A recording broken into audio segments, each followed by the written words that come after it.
Halo, Assalamualaikum warahmatullahi wabarakatuh. Kembali lagi di channel saya. Hari ini kita akan membahas materi yang kedua di manajemen keuangan, yaitu tentang risk and return atau resiko dan keuntungan. Oke, kita masuk ke dalam pengertian terlebih dahulu. Teman-teman, kalau kita melakukan suatu investasi, baik itu investasinya di real asset seperti rumah, emas, dan bangunan, ataupun di financial asset, misalkan di deposito, saham, obligasi, surat utang negara, dan lain sebagainya, tentu saja harapan kita akan memperoleh keuntungan di masa yang akan datang, begitu ya. Tetapi keuntungan di masa yang akan datang tersebut juga selalu diiringi oleh resiko. Nah, kita masuk ke dalam pengertian apa sih yang dimaksud dengan risk and return. Risk atau resiko itu adalah kemungkinan terjadinya penyimpangan. Penyimpangan apa? Penyimpangan keuntungan dari hasil yang kita terima, benar-benar yang kita terima atau actual return dibandingkan dengan expected return atau keuntungan yang kita harapkan. Nah, dalam hal ini parameter atau alat yang digunakan untuk menghitung penyimpangan tersebut itu adalah standar deviasi, gitu ya. Kita nanti akan menghitung dari data-data berapa banyak penyimpangannya, berarti itu adalah resiko kita. Kemudian yang kedua, apa yang dimaksud dengan return atau keuntungan, yang dalam hal ini kita sebut sebagai expected return, tingkat keuntungan yang kita harapkan dari suatu investasi. Bukan tingkat keuntungan yang benar-benar terjadi, tapi expected return yang kita harapkan. Nah, resiko itu jenisnya ada dua.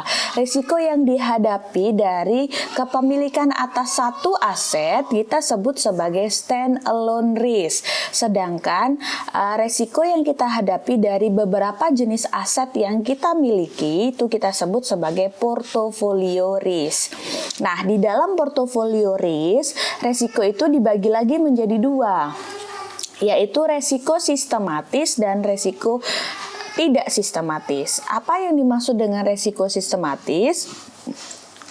Adalah jenis resiko yang tidak dapat kita hindari, tidak dapat kita diversifikasi. Misalnya saja inflasi dan perubahan tingkat suku bunga. Jadi resiko tersebut sudah harus kita hadapi dan kita tidak bisa hindari resiko tersebut. Berbeda dengan resiko tidak sistematis. Nah, jenis resiko ini kita dapat diversifikasi, kita dapat minimalisir resiko tersebut. Misalkan adalah resiko likuiditas dan resiko kredit. Jadi kita lakukannya dengan menginvestasikan dana kita di berbagai macam jenis portofolio investasi sehingga nilai resikonya kita dapat minimalisir. Ada istilah gitu ya teman-teman, don't put our eggs gitu ya in one bucket. Jadi kita nggak boleh sebenarnya meletakkan semua telur yang kita miliki itu di dalam satu keranjang, karena kalau satu keranjang itu jatuh ya semua telur yang kita miliki rusak semua, sehingga kita letakkan di tempat-tempat berbeda, yaitu dengan melakukan diversifikasi resiko. Kemudian, ini kita akan melihat hubungan antara risk dan resiko. Nah, saya ada tiga jenis investasi yaitu investasi A dan investasi B dan C gitu ya. Kalau kita dihadapkan pada situasi antara mau pilih A atau B,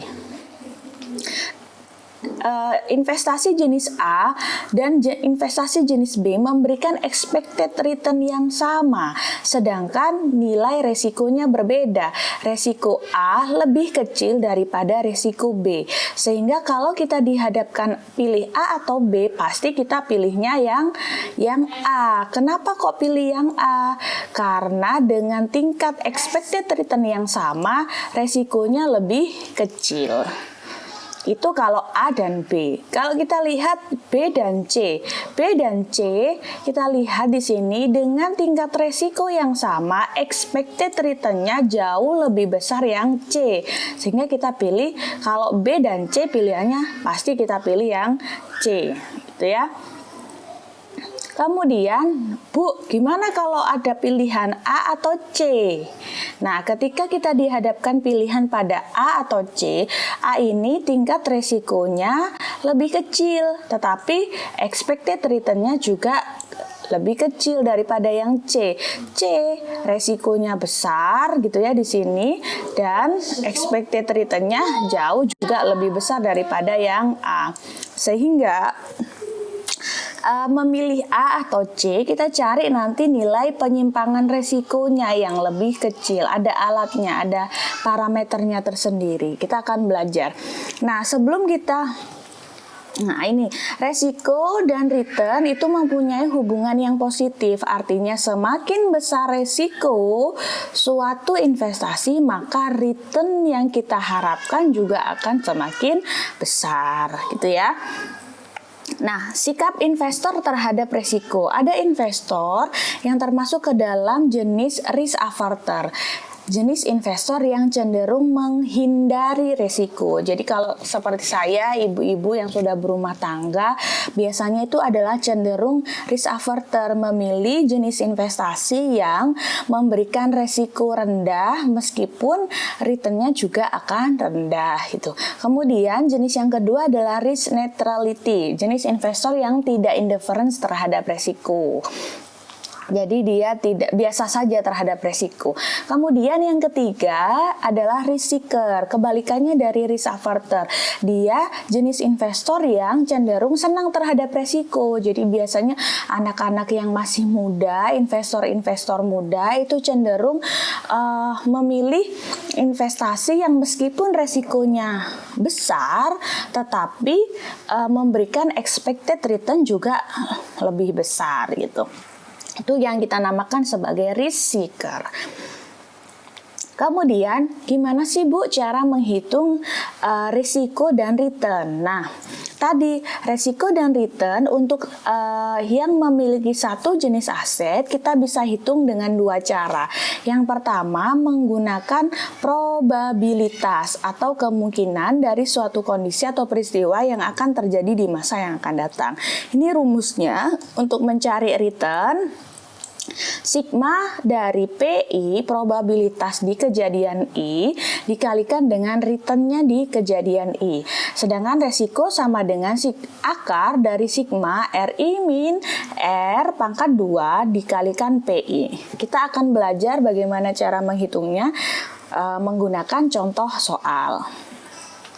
Nah, ini dia, diketahui probabilitas dari berbagai kondisi perekonomian dan tingkat keuntungan dari PT AALI adalah sebagai berikut.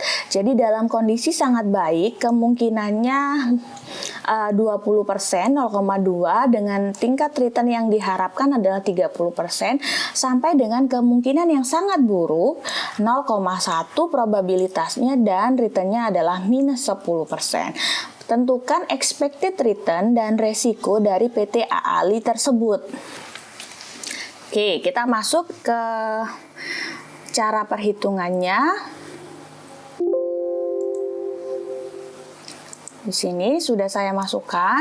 Oke, ini adalah probabilitas dan return yang dimiliki oleh PT AALI. Cara yang pertama kita kalikan antara P, probabilitas dan return. Jadi 30% kita kalikan dengan 0,2.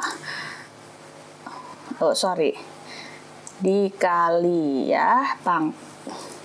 Nah, ini kemudian tinggal kita tarik saja di semuanya.